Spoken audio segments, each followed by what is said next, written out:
A bioink is a material. Its function is simple, yet critical. A bioink is the material that allows for the printing process to take place. So in the example of extrusion printing, the bioink's first job is to ensure that the printing process can take place. And what that means is that the cells can pass through a nozzle unharmed and retain their function.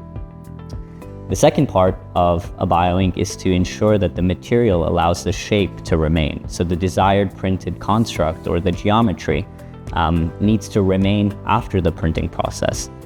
And the third, and perhaps the most important part of the bioink is that it should be an environment that caters to the cell. It should allow and enable the behavior that the researcher or the user wants.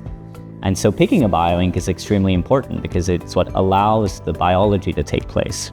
Our tissues are based in cells and materials. Now, this is how we build our bodies. So basically what we do is mimic this with biologically compatible materials, typically either materials that we take from nature or that we synthesize artificially to mimic these nature existing materials, and then we build 3D structures with that using also cells. There's the bio term here now, cells with the materials, and then we reproduce with these organs, tissues, regenerative materials. Bioinks consist of specific materials. We in our project uses gelatin-based materials or collagen-based materials, and these materials help to protect cells which are also in the bioink, and these growth factors to be delivered at to the right point at the right time. The selection process is done by what is already in your body. What do you have for surroundings? And the human body consists of gelatin and collagen, and this is very a natural material in this case, especially for ligaments, cartilage, and this kind of materials we are looking into. Selecting a bioink is somewhat of an art. It requires an in-depth understanding of your target tissue, the cells that you are working with, the type of construct that you're going to be printing out. But ultimately, it comes down to picking a material that best represents that part of the human body.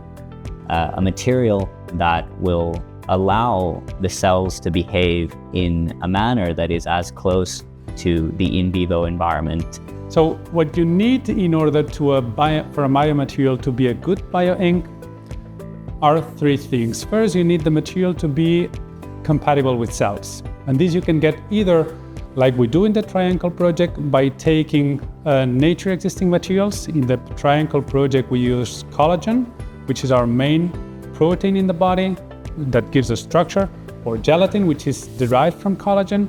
So either you take nature derived materials or you take materials that mimic natural materials. And in any case, these need to be materials where cells are happy to be around. No? So cells need to be need to live well surrounded by these materials. Now, this is the first thing you need. Second thing you need is the material to be flowable. So you need a material that can flow homogeneously so that you can print and generate defined structures with the material. Very important. Otherwise, if you don't have that, you would make drops and you would not generate structures, defined structures. And the third property you need is the material to be able to strengthen after printing. So in all the printing processes, first you deposit the structures, so you make the forms, and then you strengthen somehow. And this strengthening process is the third quality you need in a bioink. This is typically obtained or generated by physical strengthening processes like curing with radiation or chemically, or with pH or ion adjustments in the medium.